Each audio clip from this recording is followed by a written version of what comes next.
Today is truly a historic, revolutionary step forward for comprehensive social justice in Telangana. తెలంగాణలో కాంగ్రెస్ ప్రభుత్వం ఏర్పడ్డ తర్వాత socio economic survey చేయాలి, వెనుకబడ్డ తరగతులకి న్యాయం చేయాలనే మా ప్రగాఢ ఆకాంక్ష అది నెరవేర్చడంలో ఈరోజు ఒక సిగ్నిఫికెంట్ మైల్ స్టోన్. మా ప్రియతమ నాయకుడు, లోక్సభలో ప్రతిపక్ష నాయకుడు, కాబోయే ప్రధానమంత్రి రాహుల్ గాంధీ గారి ఇన్స్పిరేషన్తో, వారి యొక్క ఆలోచన విధానంతో మా ప్రభుత్వం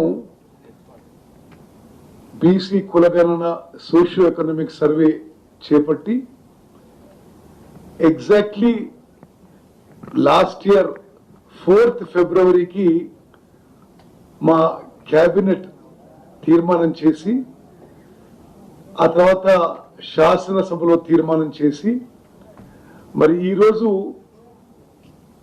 మా క్యాబినెట్ సబ్ కమిటీకి planning department principal secretary Sandeep Sultania garu, ఈ యొక్క సోషియో ఎకనామిక్ సర్వేకి state nodal officer Anudeep Durishetti garu ఈరోజు వారు సమర్పించడం జరిగింది.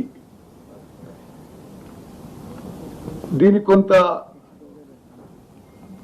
వెనక్కి పోతే, బ్యాక్గ్రౌండ్ పోతే, భారతదేశంలో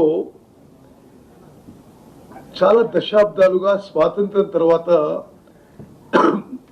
సెన్సస్ జరుగుతూ వస్తుంది. కులగణన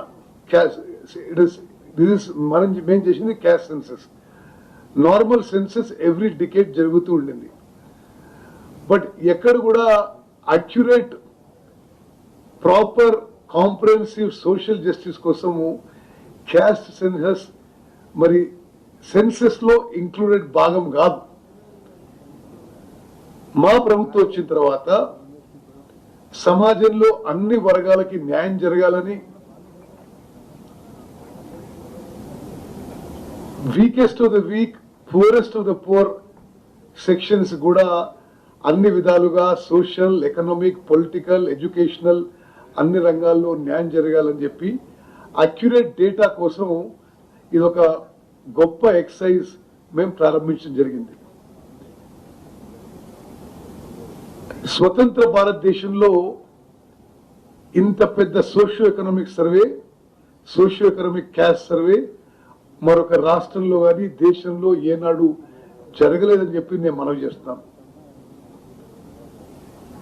నిరంతరం రాహుల్ గాంధీ గారి ఇన్స్పిరేషనల్ లీడర్షిప్, వారి మాటలు, వారి ఆదేశాల మేరకు, వారి సిద్ధాంతాలు, మరి వారి గైడెన్స్ మేరకు మేము ఈ తెలంగాణలో కాంగ్రెస్ ప్రభుత్వం ఈ సోషియో ఎకనామిక్ సర్వేలో మేము ముందుకు పోయిన విషయం కూడా నేను మరోమారు అందరికీ గుర్తు చేస్తున్నా.